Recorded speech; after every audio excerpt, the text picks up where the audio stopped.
can reward the students, like if they're raising their hand and if they didn't get it right. Well, try next time, Billy, Or perhaps, yeah, good job, Susie, participate next time. Stuff like that. So make sure that when they're participating or all the learning experiences in general, make sure that they have tie in with their self-esteem. Any questions so far? No. Okay. Magnify the attractions and minimize the dangers of growth choices. So growth choices tend to be the risks that they take while learning. Decrease risks to make learning seem exciting. Self-explanatory. Don't penalize guessing on tests. For example, this could be perhaps not the best for multiple choice, but for open-ended questions, this would be a really good strategy to not penalize guessing. Avoid do-or-die situations, such as having one task have the weight of the whole class that they've done. Like, for example, don't have one final grade or final assignment be count for the whole semester. Does that make sense? Yes. Yeah. We get it. If you don't do it, you're gonna get a Exactly. zero. Exactly. What Don't happened avoid if we those don't do types the of final essay? We know. We got a final zero. And you hear those smiles. So, especially with at our age, it's kind of like common, but with younger kids especially, avoid these kind of situations. They can't handle it. They won't be able to handle that kind of stress, especially if they're the children that need a lot of motivation. And avoid a lot of competition within your class. We've already seen this. We've seen all sorts of competition, small groups, as a whole class, or from one group to the other group. So avoid this because it can actually make them more motivated to participate, things like that. But it has a big effect on their self-esteem. So especially for young kids, this can be a kind of a bad thing. So make sure that they have their own private goals and charts. For example, you can set this up for themselves, but don't share it with the whole class. Like, don't have it on display.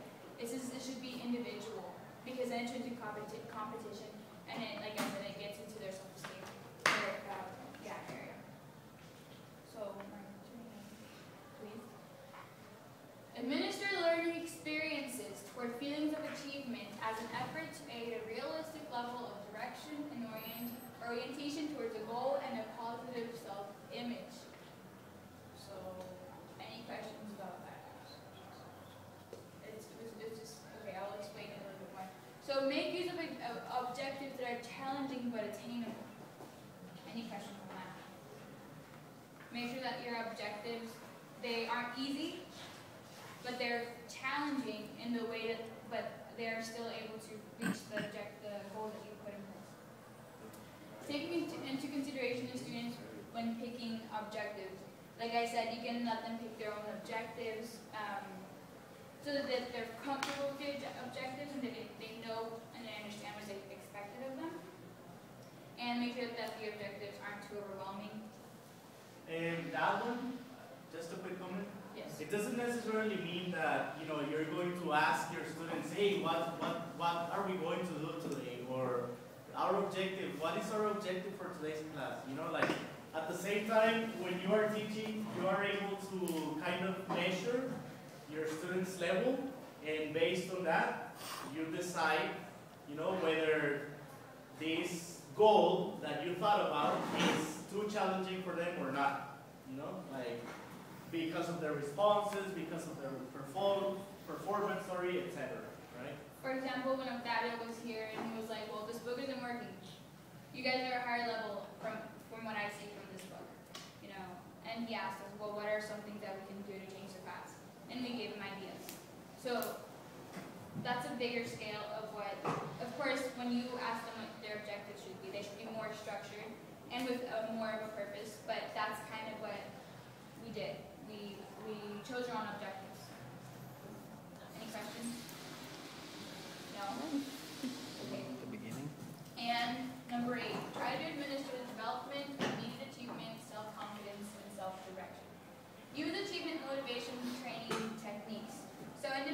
can develop motivations to succeed themselves. So be aware that they can develop that. They can develop self-motivation. And so they can better their self-image, of course.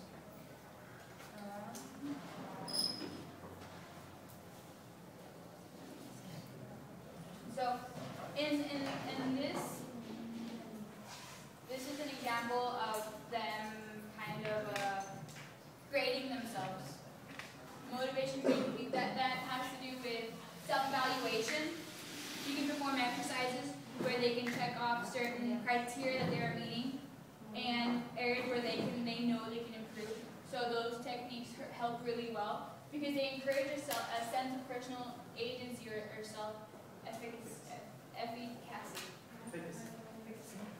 So Self-efficacy. if they know that if they can track their progress and see how well they're doing and what they have met and what they haven't met, then this is going to make them a little bit more independent learners and that they can do it themselves. It can increase their self-esteem a little bit.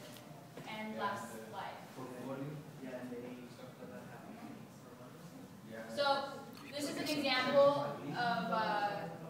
of a technique that can work, self-evaluation, and so they can track their own progress. Yeah, kind of like what we did with our piña. Yeah. What is that? This is a self-tracking technique. I listened to the teacher, I began schoolwork right away, I correct mistakes. For opinions, right? I work until the job is finished. I work when the teacher has left the room. If I make mistakes, I still keep working. I work on learning activities in free time. I get to class on time. I do extra schoolwork. I do my sharing class projects. I read during free time. I ask questions about schoolwork. I have pencil, paper, and books ready when they are needed. And I move quietly to and from my classes. So this is, of course, children who are in middle school, junior high. How do you call that? This is a self-motivation technique because then they are able to answer. This is for themselves. You're not going to put this on display. Yeah, where I work we use something like that, but in this case we say that is to promote autonomous learning. Exactly. That because it's self-efficacy. Efficacy. Self-efficacy as well. So you're efficient with what you're learning, what you're doing, what you're answering, Yeah. what you're reading. Because you can modify these questions to fit whatever it is you're teaching. Like I understand the assignments correctly. Like you can modify these, and then they can check themselves to see if they're doing it appropriately or not, and they can track their own progress and be more autonomous learners. So my part has been on what you can do directly in the classroom. Any questions, concerns, comments? Concerns. Yes. No. No. All right. Thank you very much.